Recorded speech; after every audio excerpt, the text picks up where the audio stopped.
Colossenses, capítulo 1, a partir do versículo 13. Diz o seguinte a palavra de Deus: Ele nos libertou do império das trevas e nos transportou para o reino do Filho do seu amor, no qual temos a redenção, a remissão dos pecados. Este é a imagem do Deus invisível, o primogênito de toda a criação.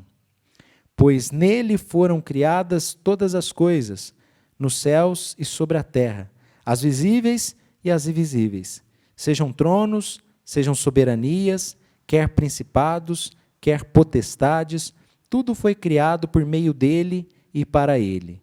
Ele é antes de todas as coisas, nele tudo subsiste. Ele é a cabeça do corpo, da igreja.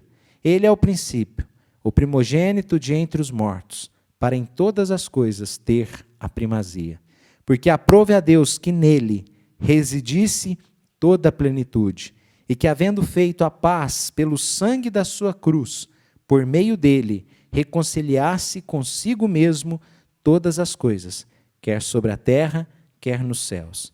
E vós outros também, que outrora éreis estranhos e inimigos no entendimento pelas vossas obras malignas, agora, porém, vos reconciliou no corpo da sua carne, mediante a sua morte, para apresentar-vos perante ele santos, inculpáveis e irrepreensíveis, se é que permaneceis na fé, alicerçados e firmes, não vos deixando afastar da esperança do evangelho que ouviste e que foi pregado a toda criatura debaixo do céu, e do qual eu, Paulo, me tornei ministro.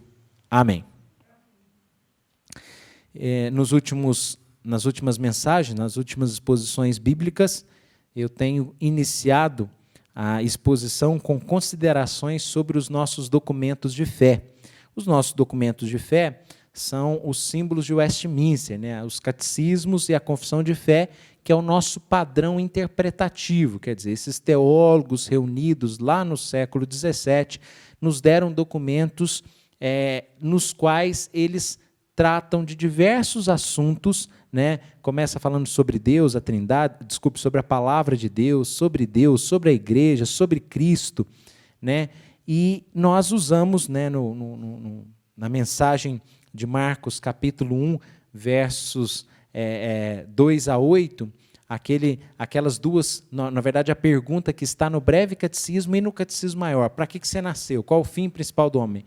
Para a glória de Deus. Depois, nós usamos, no culto da manhã de hoje, nós usamos também uma citação da confissão sobre a igreja, que fala que a igreja ela pode até se degenerar ao ponto de deixar de ser igreja de Deus e se tornar sinagoga de Satanás. Mas, ao mesmo tempo, nós lemos na confissão de fé que as portas do inferno não podem prevalecer contra ela. E nós meditamos, né, nos versos de 1 a 12, né, da Epístola aos Colossenses pela manhã, nessas verdades, onde Paulo começa a sua epístola agradecendo a Deus. Por quê? Porque Deus está sustentando a igreja de Colossos, agradecendo a Deus porque em Colossos tinham boas virtudes especiais, fé em Cristo Jesus, amor, né? A gente falou sobre isso, mas também Paulo ora, porque a igreja tem desafios, como diz a confissão de fé. Olha,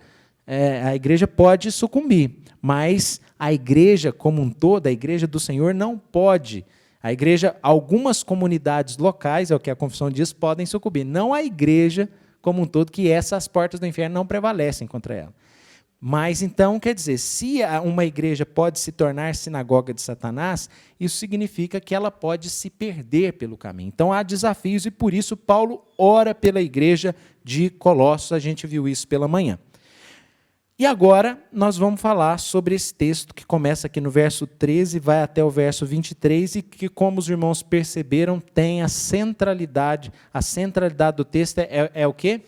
É a pessoa do Salvador, do Senhor Jesus Cristo, o Deus encarnado, né, o verbo que se fez carne, o unigênito de Deus, a raiz de Davi, o primogênito dentre os mortos, o leão de Judá. E aqui a gente poderia falar, né, trazer os títulos do sacerdote, o profeta, o rei, enfim, muitos ofícios, bem como nomes, bem como atributos, bem como várias, uma gama de informações que a Escritura nos traz sobre o Cordeiro de Deus que tira o pecado do mundo. Mas, olhando na nossa confissão de fé, eu quero citar aqui, né, a seção 3 do capítulo de número 7 ou 8, se eu não me engano, eu tinha anotado aqui, e acho que no final eu coloquei, aí aqui depois nas minhas anotações finais eu deixei só qual que é a seção, mas se eu não me engano na confissão de fé é o capítulo ali 7 ou 8 da confissão de fé, e na seção 3 diz o seguinte, olha, o Senhor Jesus, em sua natureza humana, unida à divina, foi santificado e sem medida ungido com o Espírito Santo, tendo em si todos os tesouros da sabedoria e da ciência. Aprove ao Pai que nele habitasse toda a plenitude, a fim de que, sendo santo, inocente, incontaminado e cheio de graça e verdade, estivesse perfeitamente preparado para exercer o ofício de mediador e fiador. Este ofício ele não tomou para si, mas ele foi chamado pelo Pai, que lhe pôs nas mãos todo o poder e todo o juízo, e lhe ordenou que o exercesse. Quero separar e eu quero dar ênfase aqui num trecho dessa seção 3, que diz aqui, olha, tendo em si, Cristo, tendo em si todos os tesouros da sabedoria e da ciência, aprove ao Pai que nele habitasse toda a plenitude, a fim de que, sendo santo, inocente, incontaminado e cheio de graça e verdade, estivesse perfeitamente preparado para exercer o ofício de mediador e fiador. Pois é, sobre isso que eu desejo falar, que nele habitasse toda a plenitude, conforme nós lemos aqui no verso 19 do texto de Colossenses, capítulo 1. Eu falei pela manhã que as epístolas são um modelo de cartas. Eu falei pela manhã que elas têm suas características próprias, assim como nós nos comunicamos pelo WhatsApp, que tem suas características próprias. Falei da mãozinha, falei das carinhas, né?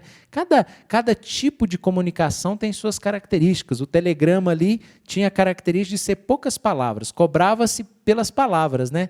Na época em que se mandava ainda telegramas, eu acho que hoje deve mandar muito pouco, nem sei se ainda funciona os telegramas aí, deve funcionar, né? A Vilma ali já balançou a cabeça afirmativamente. Então, os telegramas ainda funcionam. Mas o que eu estou citando o telegrama, estou citando o WhatsApp, porque cada meio de comunicação tem suas características e as epístolas são modelos de cartas também que têm as suas características, né? E elas foram escritas ali nos primeiros séculos da era cristã, e elas todas, se você reparar, elas têm uma estrutura, né? Começa lá com a saudação, tem o assunto, tem a parte final, toda estruturada, e eu não vou me deter a esses detalhes. Eu estou apenas fazendo esse comentário para que a gente possa ir ao texto considerando aí essas questões para nos ajudar na parte contextual do texto, para a gente entender aqui qual que é o contexto desse escrito, que isso nos ajuda a descobrir as verdades, inclusive aquelas que se relacionam com a nossa caminhada cristã, de maneira direta. Uma característica importante a ser ressaltada das epístolas também é que nós temos a maior parte dos textos sagrados inspirados como narrativas históricas, lá no Antigo Testamento, depois os Evangelhos, o próprio livro de Atos, mas nas epístolas nós temos aqui umas aplicações, né, a aplicação da mensagem do Evangelho de Cristo, a aplicação da história sagrada como um todo, em desafios específicos enfrentados por determinadas igrejas, seja de Colossos, de Filipos, né, a igreja de Éfeso, a igreja da Galácia, enfim, existem características próprias de cada igreja que estava passando, e cada epístola é escrita com base naquela experiência histórica que os irmãos daquela cidade, os irmãos crentes, estavam vivendo naquele período. É evidente que dificilmente nós teremos situações idênticas. Quer dizer, uma situação idêntica que os nossos irmãos estavam vivendo ali, nós vivemos agora. Não, é muito difícil isso. Nós teremos situações semelhantes. Por que nós não teremos situações idênticas? Eu não sei, assim, no primeiro século a gente não tem nenhum registro histórico de uma grande epidemia global que atingiu todo o Império Romano. Existe ali naquele tempo histórico várias epidemias que aconteceram, mas da gente não nesse costume, por exemplo, de parar tudo, de usar máscara. Quer dizer, cada tempo tem as suas características, mas é evidente que muitas aplicações, muitos contextos semelhantes poderão ser aproveitados por nós para que nós possamos entender aqui a mensagem que os apóstolos trouxeram, que o apóstolo Paulo, que escreveu 13 epístolas, trouxe para as igrejas e que podem também nos ajudar. Então a gente se esforça para entender os problemas dos quais trata cada uma das epístolas, cada uma das cartas, ainda que a gente não tenha problemas idênticos ou realidades idênticas, como eu disse, a gente vai ter aí contextos ou questões semelhantes. No período da manhã, nós tomamos aqui o conhecimento de alguns fatos importantes relacionados à igreja de Colossos. Que fatos são esses? Nós ficamos sabendo que Paulo não conhecia pessoalmente essa igreja. Ele e Timóteo escreveram essa epístola, conforme nós vemos no verso 1, ele fala, eu, apóstolo, Paulo, apóstolo de Cristo Jesus, por vontade de Deus, eu sou apóstolo por vontade de Deus, a minha autoridade apostólica. Ele evoca a sua autoridade apostólica para trazer uma palavra para a igreja. Isso é importante para nós, porque ele está falando e está deixando bem claro que ele está falando como apóstolo. Então, quer dizer, como apóstolo, nós sabemos que eles foram enviados para trazer a vontade de Deus para nós, revelada pelo Espírito Santo. Então, ele cita também Timóteo, mas como eu falei de manhã, Timóteo é um pastor mais jovem, Paulo é um apóstolo experiente, então, mas ele coloca Timóteo também como coautor dessa epístola aos Colossenses. E aí, Paulo, pela manhã, nós tomamos conhecimento que ele não conhecia a igreja de Colossos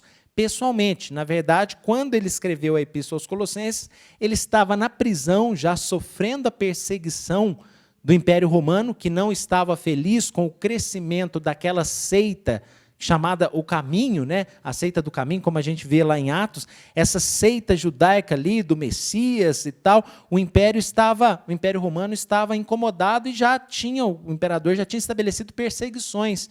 E o diácono Paulo orou, agradeceu a Deus, porque nós temos liberdade, mas muitos países hoje têm situação semelhante àquelas dos primeiros leitores da epístola, que é as questões de perseguição, onde você não pode vivenciar a sua fé com liberdade, e nós muitas vezes não damos valor para isso. Foi bom a quarentena que a gente ficou obrigado a ficar em casa, não participava da mesa do Senhor, como participamos da manhã, não participava desse momento aqui, que não é muito mais especial, a gente acompanha de casa, mas não é a mesma coisa, convenhamos, é muito bom estarmos juntos, é muito bom estar na igreja, nos faz muito bem, e a gente viveu um pouquinho do que é ser impedido de estar junto ao povo de Deus em uma reunião no dia do Senhor, e a gente sentiu isso na pele.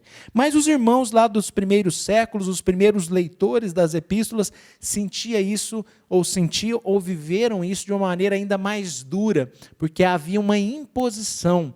Nós, por segurança, atendendo a uma situação diferente, nós ficamos sem estar juntos aqui durante um tempo. Mas nós tomamos conhecimento que ele estava na prisão e recebeu notícias por Epáfras. Epáfras é a pessoa que foi lá em Colossos pregar a palavra, plantou essa igreja e vai lá na prisão e traz notícias para Paulo sobre a igreja de Colossos. Que notícias são essas? Notícias boas, como a gente viu de manhã. Paulo fala, eu fiquei sabendo aqui que vocês têm fé em Cristo Jesus e que vocês têm amor uns pelos outros. Nós exploramos isso pela manhã. E ele fala, e eu, desde que fiquei sabendo, comecei a orar muito por vocês. Então, ele orou, pela manhã, a gente viu que o motivo da oração dele era para que aquela igreja pudesse desenvolver ainda mais um pleno conhecimento para que eles pudessem viver de modo digno, apresentando frutos. Esse foi o motivo de oração, a gente viu especialmente aí a partir do versículo 9, verso 9, 10 e 11, encerrando, amarrando tudo ali com o verso de número 12. Até destacamos aí nesse princípio ali, Paulo queria que eles pudessem desenvolver um conhecimento espiritual, para que eles pudessem frutificar, viver de modo digno do Senhor e assim ter mais conhecimento, quer dizer, aprender para fazer e fazer para aprender, quer dizer, a teoria aplicada que se transforma em conhecimento prático. Queridos, quando eu mencionei sobre essa oração de Paulo, para que aquela igreja pudesse desenvolver ali um pleno conhecimento, para que aquela igreja pudesse desenvolver aqui nas palavras do apóstolo Paulo no verso 9, um conhecimento da vontade de Deus, sabedoria, verso 9, entendimento espiritual. Quando eu mencionei que Paulo orou por essa igreja nesse sentido, eu falei sobre algo que estava acontecendo lá em Colossos. O que estava acontecendo em Colossos, na cidade de Colossos? Haviam pessoas que se infiltraram ali no meio da igreja e que ensinavam, na verdade, um monte de coisa. Havia um movimento religioso ali que estava buscando, ou que, na verdade, estava seduzindo aqueles primeiros cristãos de Colossos a se voltarem para uma religiosidade muito sincretista. O que é sincretismo? Eu conversava com a Jaqueline na sexta-feira sobre o sincretismo. Sincretismo, existem igrejas evangélicas no Brasil muito sincretistas. Sincretismo vem de esse prefixo sin, no grego é junto, e talvez esse creto vem de credo, no sentido de que você mistura elementos de diferentes visões religiosas. Por exemplo, você tem igrejas evangélicas brasileiras que tratam as entidades pelos seus nomes. Você tem igreja evangélica que fala de Zé Pilintra, que usa termos, né, que são, na verdade, do baixo espiritismo. O que é isso? Sincretismo. Está na Bíblia essa coisa? Não está na Bíblia. Então, como é que se usa isso? Como é que dá nomes, né, a essas entidades que são tratadas por essas igrejas como espíritos malignos? Mas já não tem base bíblica para chamar aí, são vários nomes, né? Exu Caveira, Pomba Gira, são elementos do baixo espiritismo, candomblé, umbanda, que são trazidos, né, para um contexto evangélico num sincretismo religioso. Mas havia ali em Colossos algo parecido com isso. Não nesses termos, porque ali naquela cultura não havia a presença de baixo espiritismo. Então, o que se trata? Na verdade, haviam ali pessoas que ensinavam práticas judaizantes. A gente vai ver isso no decorrer da epístola. O que são práticas judaizantes? Pessoas ali que estavam ensinando as pessoas, por exemplo, a se abster de alguns alimentos, a obedecer ou observar datas específicas, dias para santificá-los. Então, várias coisas assim que tinha mais a ver com a lei cerimonial, práticas judaizantes. Mas havia ali também, nessa ensino, algo relacionado ao gnosticismo. O que é o gnosticismo? Eu falei pela manhã que era uma crença baseada na ideia de um conhecimento a partir de uma experiência, né, de êxtase, uma experiência espiritual, pessoal, subjetiva. A pessoa tinha que viver essa experiência. E, além disso, na verdade, tudo isso influenciado por uma filosofia dualista. O que é isso? Isso vem lá da filosofia grega, muito influente nessa época, as ideias dos filósofos da Grécia, especialmente aquele chamado Platão, que criava um dualismo muito grande entre matéria e mundo espiritual, ou mundo, nem eu posso dizer espiritual, porque no contexto da filosofia era mais matéria e mundo imaterial. Na linguagem lá da filosofia de Platão, é mundo das ideias. É que, na verdade, havia o ectípico e o arquetípico. Pastor, o senhor está falando complicado demais. Deixa eu esclarecer. É que, na verdade, todo esse plano aqui não é o ideal. tudo isso é uma representação do ideal, e o ideal está nesse andar superior. Então havia essa mistura de coisas ali que estavam sendo pregadas e ameaçando essa igreja. Além disso, havia um misticismo. Acreditava-se ali, por causa dessa dualidade, desse dualismo, acreditava-se que nessa distância do plano material para o plano superior, haviam entidades que impediam as pessoas de ter contato com o superior. E toda essa coiserada, toda essa crença, né, é tratada pelos estudiosos da Bíblia como a heresia de Colossos. Por que a heresia de Colossos? Porque a gente não vê no Novo Testamento nenhum lugar falando mais sobre isso. No entanto, na década de 50 foram achados alguns manuscritos, que foram chamados assim de manuscritos gnósticos, na cidade de Nag Hammadi, no Egito, alguns manuscritos que traziam, na verdade, um pouco dessa crença, que ajudou a esclarecer que tipo de crença, que tipo de pregação, que tipo de religião era essa que estava ali sendo, vamos dizer, ensinada, e pessoas infiltrando na igreja para trazer esses ensinos. Por quê? Eles juntavam também crenças do cristianismo e ameaçavam a igreja. Talvez, não sei, quem sabe quando o Epáfras foi lá dar a notícia para Paulo de que tinha uma igreja lá em Colossos, ele falou: ó, Paulo, a igreja que eu plantei lá, eu preguei o evangelho do jeito que eu aprendi do Senhor, só que apareceu uns ensinos lá e o povo está ficando meio com dúvida. Talvez ele possa ter tido essa conversa com Paulo, e Paulo então fala: não, peraí, deixa eu dar uma reforçada.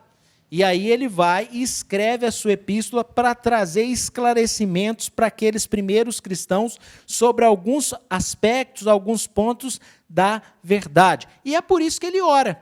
Lá no versículo 9 que a gente viu, né, ele ora para que eles pudessem transbordar do conhecimento da vontade de Deus, transbordar de sabedoria, entendimento espiritual. Para quê?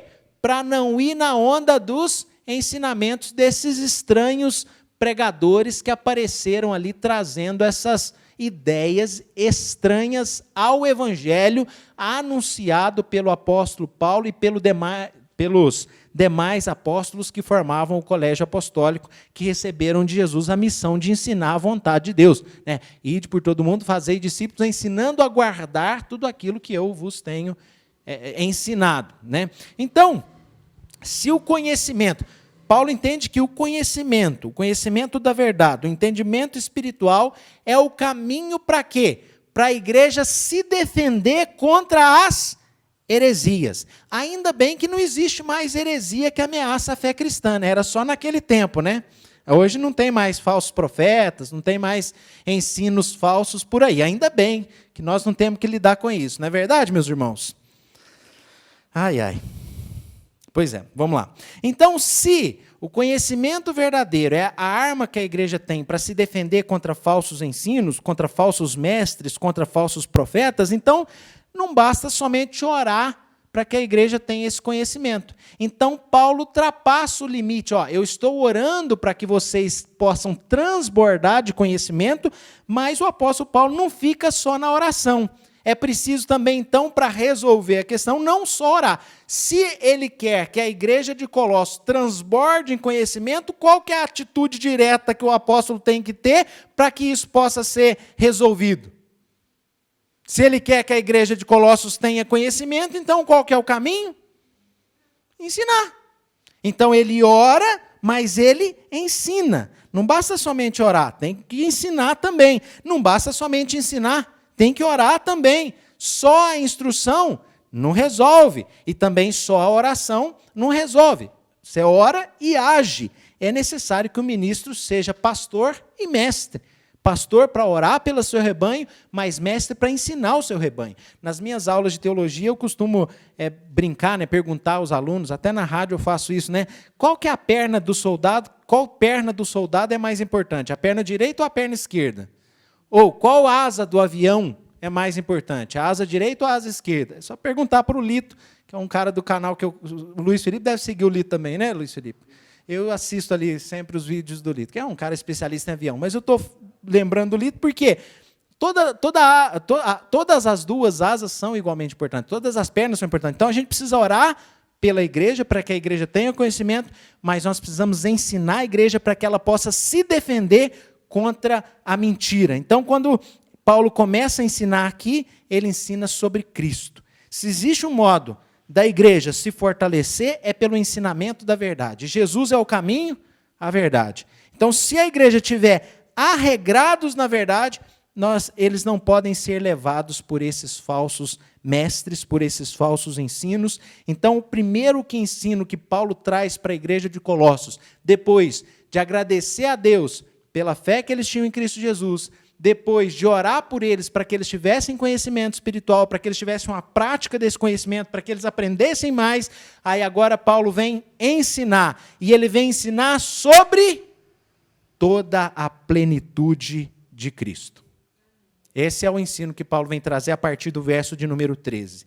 E ele começa nos mostrando toda a plenitude em Cristo, e o primeiro ponto é o que Deus fez por nós em Cristo. Está aí no verso 13 e 14. O que Deus fez por nós em Cristo. Queridos, veja o texto do verso 13. Ele nos libertou do império das trevas e nos transportou para o reino do Filho do seu amor, no qual temos a redenção, a remissão dos pecados. O que Deus fez por nós em Cristo. Nos primeiros dias do ano de 2014, parou um bruto de um caminhão na porta do meu apartamento, lá em Minas Gerais, um caminhão da empresa Bileca. Era um bruto de um caminhão. Na hora que a Fernanda viu aquele caminhão grande lá na porta de casa, em Jaci, Minas Gerais, na porta do apartamento da igreja, a igreja tinha um apartamento em cima, na hora que ela viu aquele bruto daquele caminhão, ela ficou preocupada. Falou, nossa, que vergonha. Nós não tem tanta coisa para pôr nesse caminhão, não. Na verdade, não era bem assim, até que tinha. Deu uma enchida boa no caminhão. Quando estava descarregando aqui, o Henrique falou, mas tem muita coisa. Então, não foi. O que acontece? Aquele caminhão foi nos transportar de Jaci para São Paulo. No entanto, meus irmãos, aqui nós temos uma mudança relatada. Só que não é uma mudança de condomínio, não é uma mudança de um apartamento para uma casa, não é uma mudança de uma casa para um apartamento, não é uma mudança de um condomínio inferior para um condomínio superior. Queridos, é a principal, a mais importante mudança que precisa acontecer nas nossas vidas, que é a mudança do império das trevas para viver no reino do Filho do amor de Deus. E aí Deus fala, ou na verdade Paulo nos mostra que em Cristo Deus nos transporta, nos translada das trevas, de um império de trevas, para o reino do Filho do seu amor. Então, meus queridos irmãos, nós temos aqui Paulo usando uma linguagem do gnosticismo, do dualismo, que era aquela pregação que tinha ali, dos hereges que anunciavam isso. Eles falavam sobre uma luz que as pessoas tinham que ter, sobre alcançar uma luz. Aí Paulo fala assim, olha, não, aquele que está em Cristo já saiu das trevas, não tem luz nenhuma, porque Cristo é a nossa luz. Jesus disse, eu sou a luz do mundo, quem me segue não andará nas trevas, pelo contrário, terá a luz da vida. João 8,12. Então Paulo fala, quem está em Cristo Jesus precisa de luz nenhuma. Parece que isso ainda tem por aí, né?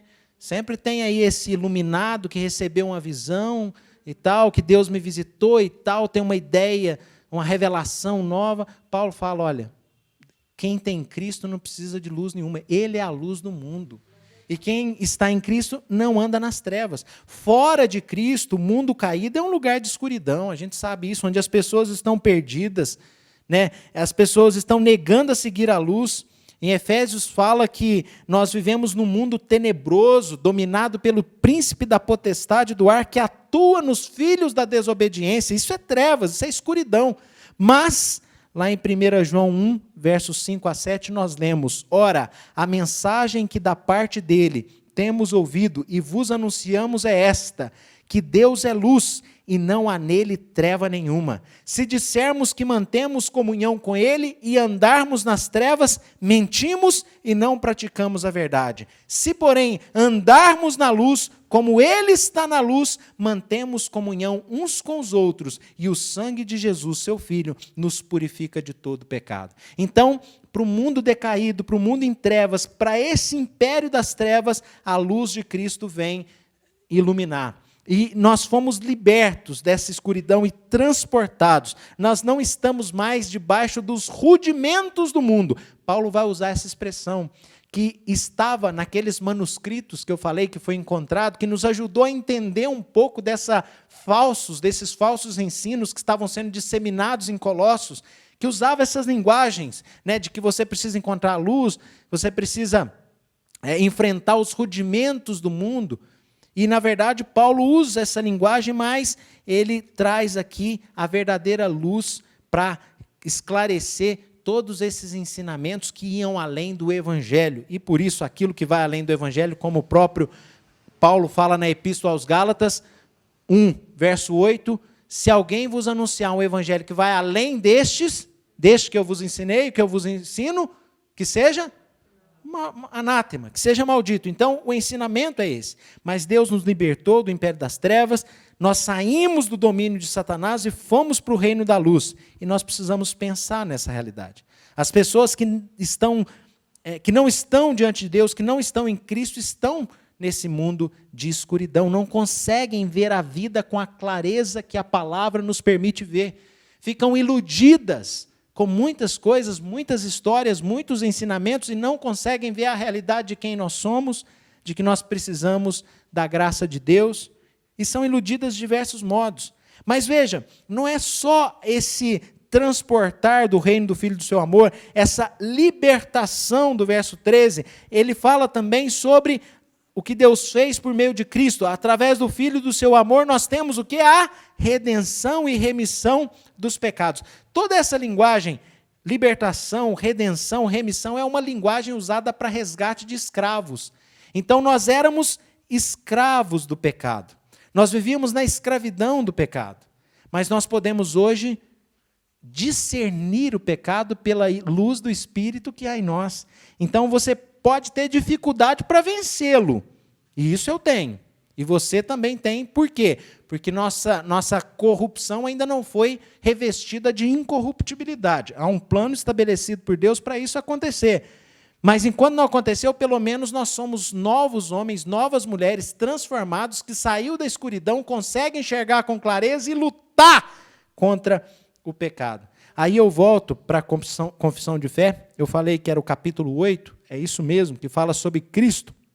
E aí na seção 1, eu li a seção 3, que eu ressaltei aqui que nele Deus quis que residisse o Pai, quis que residisse toda a plenitude, toda a ciência, toda a sabedoria, e é o que o texto vai nos dizer aqui, mas lá na confissão de fé diz o seguinte, seção 1, aprove a Deus, em seu eterno propósito, escolher e ordenar o Senhor Jesus, seu Filho unigênito, para ser o mediador entre Deus e o homem, profeta, sacerdote e rei, o cabeça e salvador de sua igreja, o herdeiro de todas as coisas e o juiz do mundo. Deu-lhe, desde toda a eternidade, um povo para ser sua semente e para, no tempo devido, ser por ele remido, chamado, justificado, santificado e glorificado. O que Cristo fez está feito. Não há outra luz senão o próprio Senhor Jesus Cristo.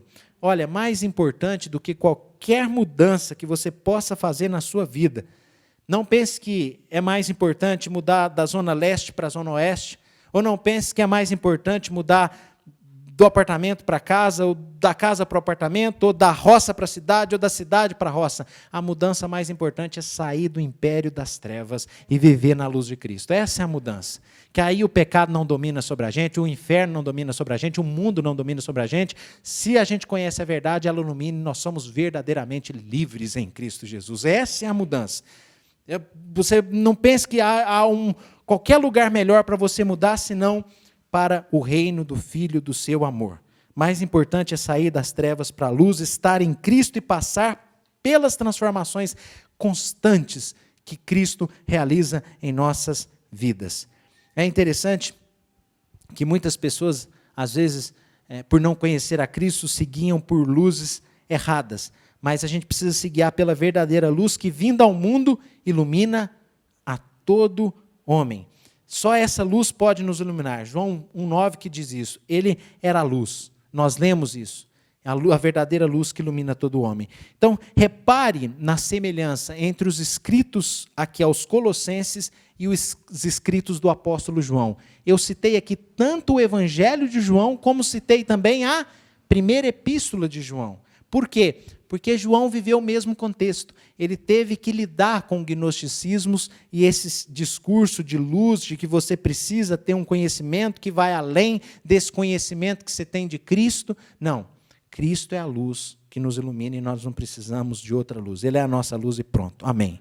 Então, o que Deus fez através de Cristo, toda a plenitude em Cristo, Deus nos libertou do império das trevas, nos transportou para o reino do Filho do seu amor, no qual temos redenção e remissão dos pecados. Mas, além de falar sobre o que Cristo, o que Deus fez em nós por meio de Cristo, nós temos aqui Paulo falando quem é Cristo.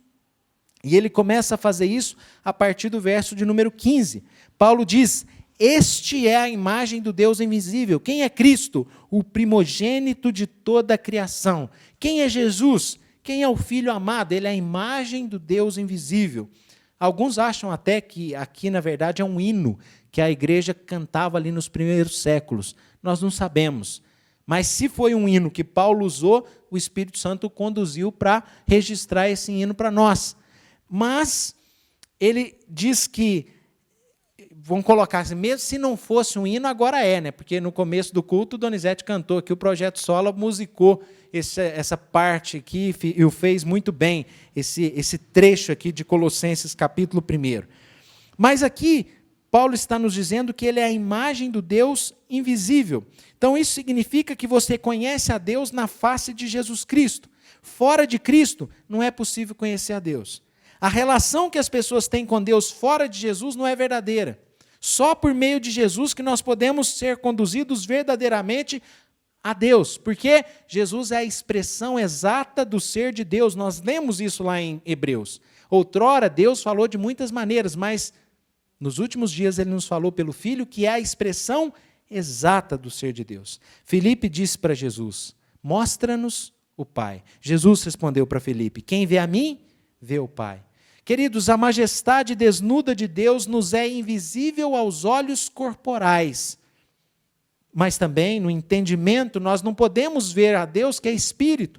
Somente em Cristo podemos contemplar a justiça, a bondade, o amor de Deus.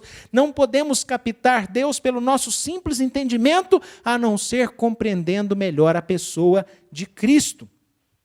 Cristo é o meio, a vida, o espelho pelo qual vemos Deus e conhecemos a sua vontade. Quem disse isso foi Lutero. Muito obrigado, Diácono Paulo. Então Lutero diz, olha, Cristo é o meio, a vida, o espelho pelo qual vemos Deus e conhecemos a sua vontade. Depois que Paulo diz que ele é a imagem do Deus invisível, Paulo diz que ele é o primogênito de toda a criação. Quando Paulo diz que Jesus é o primogênito de toda a criação, Paulo está então nos dizendo que Jesus foi o primeiro criado, não é isso? Jesus foi criado? De jeito nenhum, ele é o eterno Filho de Deus, subsiste no Pai, é eternamente gerado do Pai. A Bíblia nunca disse isso. O Senhor Jesus é eterno, porque ele é o Deus Filho.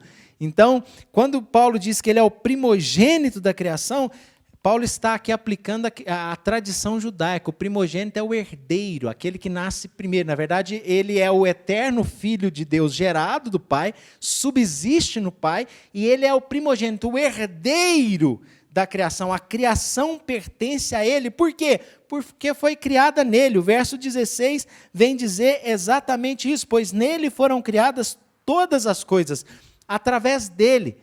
Nada foi criado. Sem ele, nada do que foi feito se fez, é o que diz o apóstolo João. Então, a criação é sua por direito.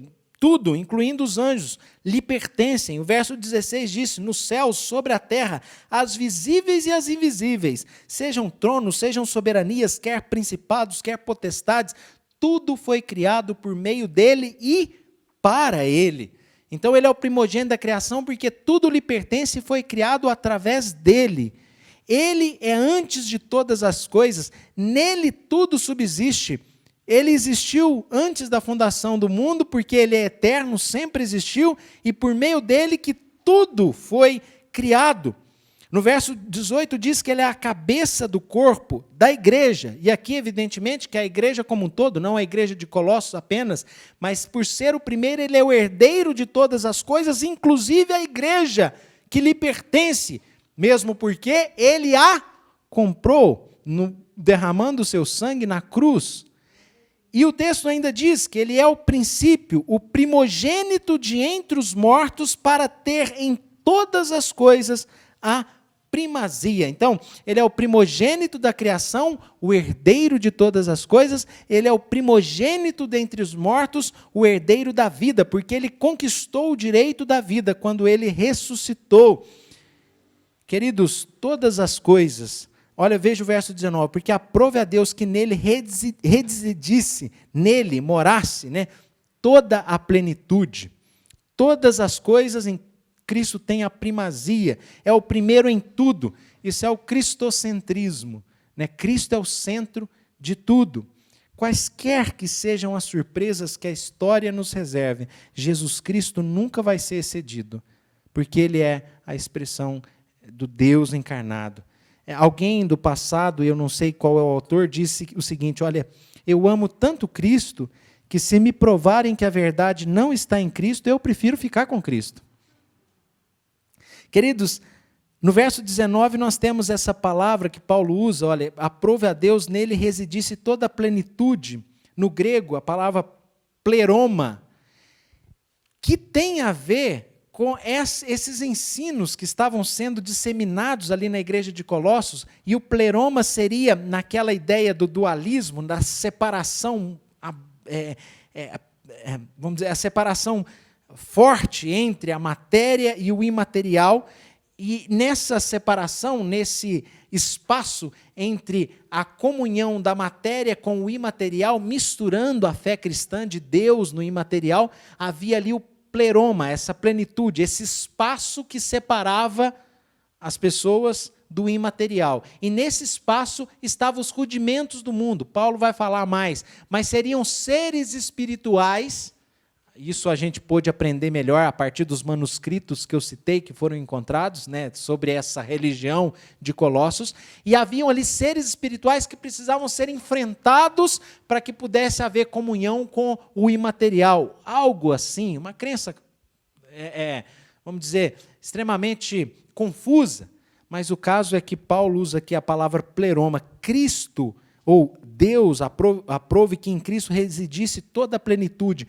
Todo esse espaço de separação com Deus é preenchido por Jesus, que é o mediador, o único mediador entre nós e Deus. Ele preenche esse espaço. Então, Cristo, e aí segue o raciocínio no verso 20, né? Por quê? Porque ele é o mediador, porque ele fez a paz. Veja o verso 20. Nele reside toda a plenitude, porque ele fez a paz, havendo feito a paz pelo sangue da cruz, por meio dele reconciliar-se consigo todas as coisas, quer sobre a terra, quer nos céus. Através de Cristo, esse espaço não existe mais. Ele é a plenitude que preenche esse distanciamento que o pecado nos fazia em relação a Deus, que é santo. Mas ele reconciliou todas as coisas pelo sangue da sua cruz. E ele, então, é o mediador para nós nos achegarmos ao Pai. E aí, no verso 21, ele traz a aplicação disso. Antes, né, aí a gente já sai, veja que primeiro, verso 13 e 14, nós mostramos a plenitude, ou toda a plenitude em Cristo, no sentido do que Deus fez por nós em Cristo. Nos versos 15 até o versículo agora de número 20, a gente percebe aqui quem Cristo é. Embora esse meu esforço de alguns minutos aqui para falar um pouquinho do que Cristo é, ou dessa linguagem paulina a respeito de Cristo no seu contexto do escrito da epístola, todo esse esforço não é nada perto do que realmente Cristo é. Alguém escreveu que falar de Cristo, por mais que nós nos esforçamos, né, para tentar conhecer de Cristo, nós vamos nos perceber como crianças que brincam na praia às margens do oceano. Não temos conhecimento sobre as profundidades que estão à nossa frente. A gente fala, mas é muito mais profundo. Somos como crianças brincando na praia diante do oceano. Nós não temos, a gente vê até o horizonte, mas o oceano ultrapassa os continentes, né? O texto segue agora dizendo, depois que nos mostra quem Cristo é, ele nos mostra o que nós somos em Cristo. Porque no verso 1 diz, ainda nessa linguagem de reconciliação em que Cristo preenche esse espaço que é chamado de pleroma, no grego, a plenitude, Cristo é o mediador porque reconciliou todas as coisas, diz o verso 20, e ele fez com que nós de estranhos nos tornássemos agora reconciliados pelo corpo da sua carne. Diz o verso 21, e vós outros também que outrora éreis estranhos e inimigos no entendimento pelas vossas obras malignas. Claro, vivíamos nas trevas, mas fomos transportados das trevas. Não vivemos mais na escuridão, porque em Cristo nós temos a luz que nos guia nesse mundo decaído e escuro. Agora, verso 22, vos reconciliou no corpo da sua carne através do seu sacrifício, mediante a sua morte, para nos apresentar perante Ele, santos, inculpáveis e irrepreensíveis. Queridos, nós não somos mais estranhos a Deus. Eu ouvi certa vez alguém dizer que a gente precisa se preocupar na nossa relação com Deus, para que quando morrermos isso não represente um encontro com um estranho. E em Cristo, nós não somos mais estranhos, mas nós somos amigos de Deus. Porque Cristo quebrou a inimizade. Nós éramos inimigos no entendimento, verso 1, mas em Cristo nós somos reconciliados. Justificados, pois, mediante a fé, temos paz com Deus. Acabou. Nós não somos mais inimigos de Deus. Nós não somos mais estranhos. Quando nós estamos em Cristo e cremos na obra do Filho de Deus na cruz, nós somos justificados e podemos ser apresentados irrepreensíveis diante deles, inculpáveis. É aquela analogia que eu sempre faço, você chega na porta do céu e alguém te pergunta, e aí? Ou o anjo, que está ali na porta, pergunta, por que eu devo deixar você entrar? Você, como um reconciliado, não vai ser mais inimigo no entendimento, achando que pode, com suas próprias obras e méritos, se apresentar digno diante de Deus ou diante da habitação eterna, do descanso preparado. Não. Você não vai falar porque eu ajudei a velhinha a atravessar a rua. Não. Você ajudou a velhinha a atravessar a rua e prejudicou quantas velhinhas durante a sua vida inteira. Não. Eu posso entrar aí, porque eu sou inculpável, irrepreensível, porque eu creio na obra de Cristo que me reconciliou, o sangue de Jesus me lavou de todos os pecados e acabou, não devo nada, eu estou em Cristo. Isso é reconciliação. Agora, eu me lembro aqui, de uma frase, Deus forma o homem, o pecado deforma o homem, a Escritura informa o homem e em Cristo, somente em Cristo ela transforma o homem.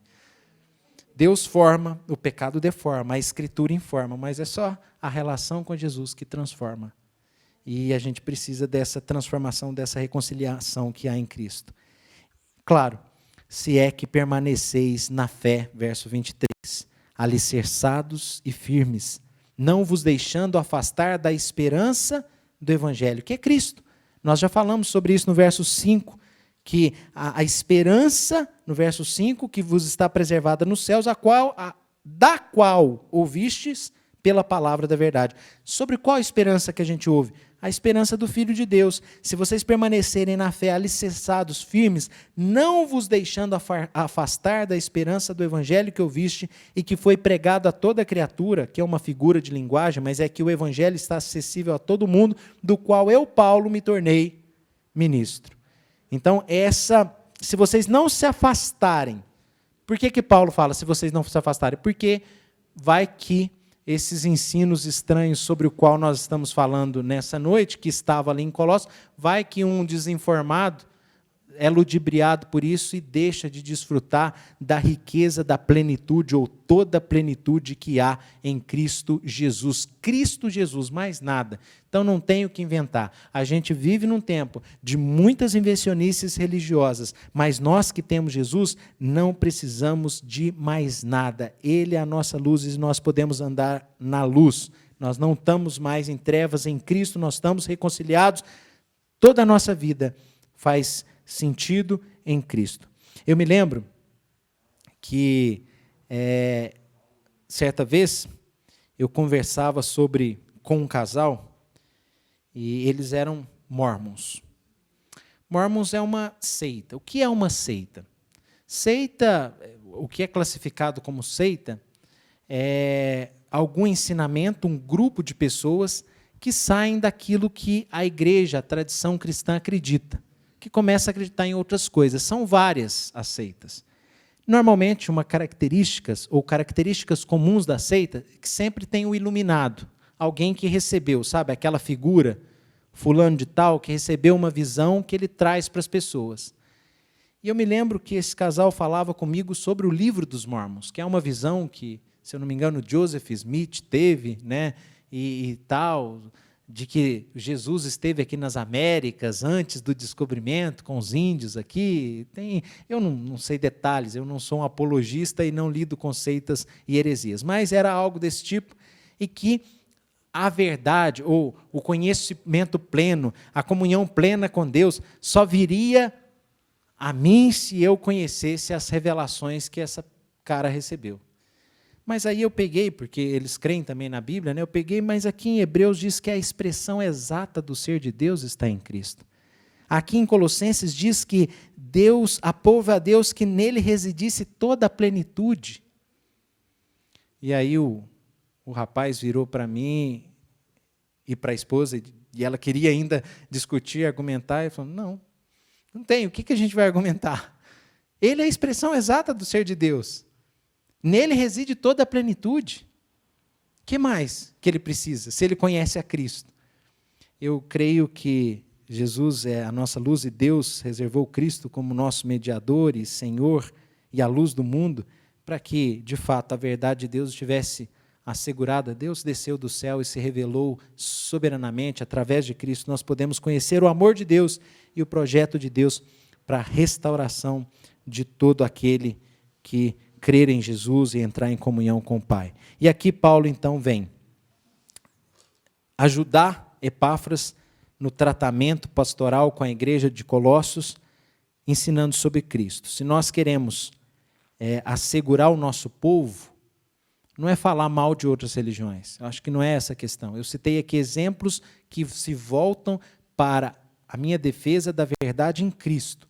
Eu não estou aqui criticando outras denominações. Eu estou falando de Jesus. Que se eu tenho Jesus, eu não preciso de outra revelação nenhuma. Mas, se nós queremos assegurar o nosso povo de que não sejam ludibriados por ensinos estranhos, tais qual nós falamos sobre eles nessa noite, vamos nos voltar para Cristo, para Jesus, para a palavra de Deus, para o Evangelho da graça. Nós podemos aprender muito sobre isso nessa maravilhosa epístola dos Colossenses, que é um tratado sobre Jesus Cristo. Amém.